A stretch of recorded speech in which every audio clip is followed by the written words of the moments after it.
بسم الله الرحمن الرحيم. يا علي يا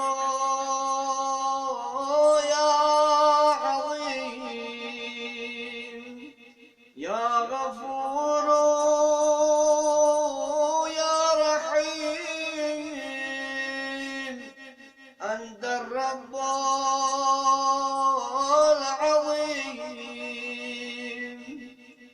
الذي ليس كمثله شيء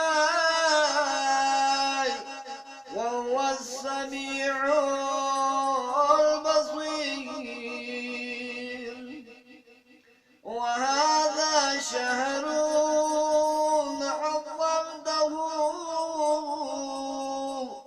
وكرمته وشرفته وفضلته على الشهور،